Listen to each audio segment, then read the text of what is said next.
আগামী 24শে মে থেকে রায়গঞ্জ শহরে শুরু হচ্ছে রায়গঞ্জ সুপার লিগ 2026। খেলাধুলার প্রতি সকলের আগ্রহ আরো বৃদ্ধি করতে এই কর্মসূচির আয়োজন করা হয় রায়গঞ্জ টাউন ক্লাব ময়দানের পক্ষ থেকে। মোট 12টি দল এই লিগে অংশগ্রহণ করতে চলেছে। এই বিষয়ে বৃহস্পতিবার একটি সাংবাদিক বৈঠকের আয়োজন করা হয়।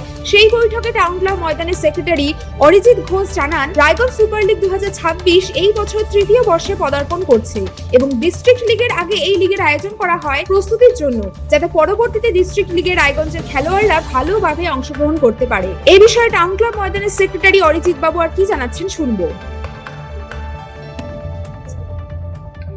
রায়গঞ্জ সুপার লিগ 2026 আমরা এই খেলাটা টাউন ক্লাব মাঠেই করছি।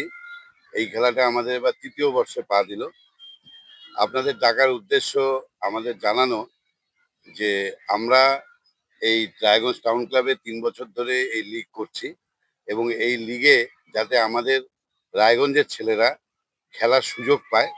কারণ আমাদের এখানে যে ডিস্ট্রিক্ট লিগ হয়, ডিএসএল লিগ, সেখানে একটা মাত্রই লিগ হয়, তারপরেও প্লেয়াররা খেলতে পায় না। তাই ডিস্ট্রিক্ট লিগের আগে এটা প্রস্তুতি ম্যাচ হিসাবেই আমরা ধরে নিই এবং আমরা এখানে নিয়ম রেখেছি যে কোনো প্লেয়ার খেলতে পারবে, মানে ভারতবর্ষের যে কোনো প্লেয়ার এখানে খেলতে পারবে।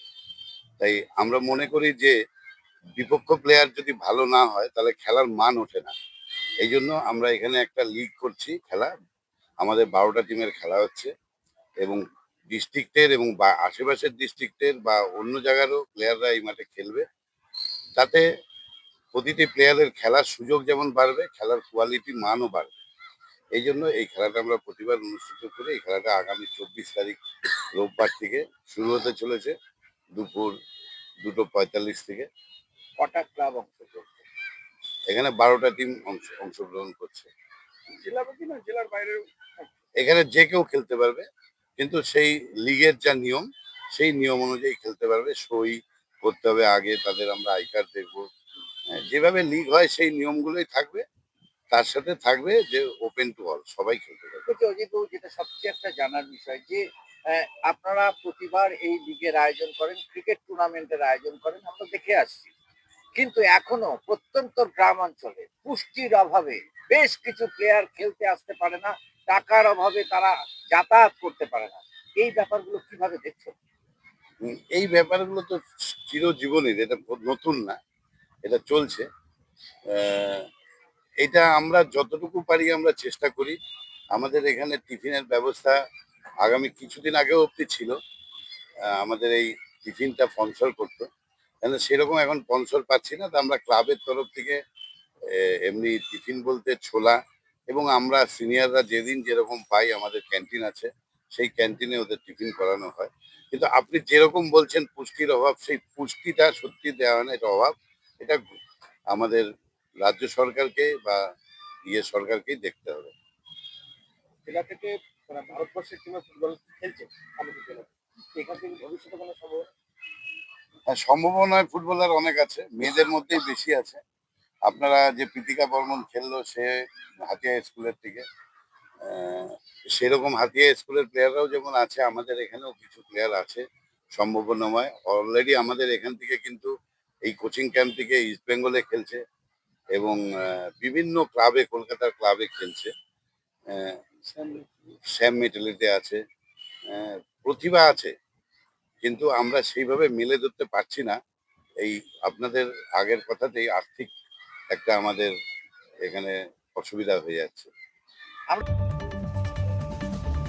অন্যদিকে সুপার লিগের কনভেনার দীপঙ্কর ভৌমিক কি জানাচ্ছেন শোনাবো। এটা একটা খুব দারুণ ব্যাপার আর কি।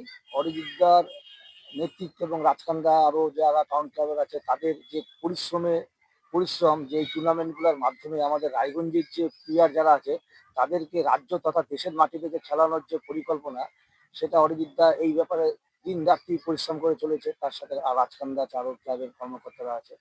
তাতে আমাদের এই লিগ আগামী দিনে অবশ্যই সাকসেস হবে এবং এই লিগকে পাথেয় করেই আমাদের রায়গঞ্জ তথা জেলার খেলোয়াড়রা বেঙ্গল তথা ভারতবর্ষে খেলবে, এটা আমরা আশাবাদী। লিগ বলতে কতগুলো টিম, তারা কিভাবে খেলা হয়?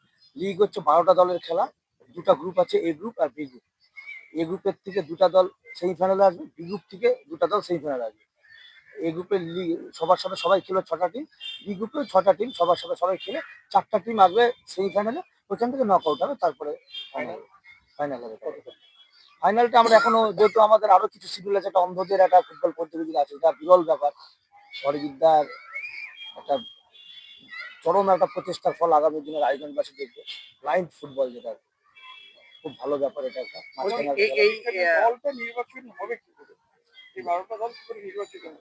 আমরা জেলার বিভিন্ন ক্লাবের সাথে আমরা যোগাযোগ করেছিলাম, বিভিন্ন ক্লাবের কর্মকর্তারাও আমাদের সাথে যোগাযোগ করেছে, তাতে 12টা দল পার্টিসিপেট, আরো অনেক দল আসতে চাইছিল। যাই হোক, আমরা একটা নির্দিষ্ট নিয়মের মধ্যে খেলাটা করে থাকি প্রতিবার। বয়স সীমাবদ্ধতা নেই, কিন্তু তাও একটা যেহেতু রানিং প্লেয়ারদেরই এটা খেলা লিগ হয়। আর একটা ব্যাপার আছে যে এই লিগে প্রতিটা দলের লাইসেন্স কোচ বাধ্যতামূলক। আমাদের আর একটা ঘটনা আপনাদের জানা উচিত, যে আমাদের রায়গঞ্জ টাউন ক্লাবে অরিজিৎদার উদ্যোগে ডি লাইসেন্সের অনেকগুলা ক্যাম্প হয়েছে, প্লাস সি লাইসেন্সেরও ক্যাম্প হয়েছে। আমিও একজন নিজে সি লাইসেন্স কোচ। আর কি প্রতিটা ক্লাবে এই লাইসেন্স কোচ বাধ্যতামূলক, এই ব্যাপারটা আমার মনে হয় বেঙ্গলে কোথাও নেই। আর একটা ব্যাপার, আমাদের এই যারা কোচ হচ্ছে আর কি ডিসি, তারা বিভিন্ন স্থানে কর্মসংস্থানে পেয়ে যাচ্ছে। রিসেন্ট আমাদের একটা ছেলে জয়, ও বিহারের সেন্ট জেভিয়ার্স স্কুলে চাকরি পেয়েছে ডি লাইসেন্স করে এই মাঠ থেকে। আরো বিদেশেও অন্য স্টেটেও আছে, মধ্যপ্রদেশেও আছে কিছু। ডিএসএ থেকে কিভাবে সহযোগিতা করে? না, এটা ডিএসএ এর সাথে রিলেটেড নেই, টোটালি টাউন ক্লাবের ব্যাপারে। বলছি যে এই যে যারা ফাইনালে উঠবে তাদের কি প্রাইজ মানি আছে? অবশ্যই প্রাইজ মানি আছে। কত টাকা? সেটা আমরা বসে ঠিক করবো, কিন্তু একটা ভালো মানি আছে, প্রাইজ মানি অ্যাপ্রক্স 50,000 ধরে রাখুন, চ্যাম্পিয়ন মানি।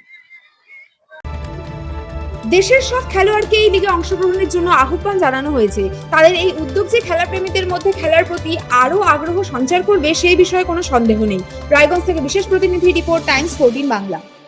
হারিয়ে গেছে, স্পট পড়ে গেছে, ব্রণ ভর্তি, তাই আর দেরি না করে আজই আসুন রায়গঞ্জের চণ্ডীতলায় হেলথ প্লাস মাল্টি স্পেশালিটি ক্লিনিকে এবং এখানে পান অভিজ্ঞ ডাক্তার দ্বারা ফ্রি স্কিন টেস্ট।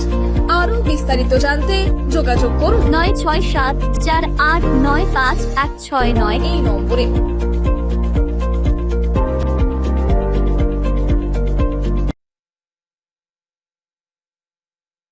আজ তোমার বিয়ে সাজলো নতুন সাজে।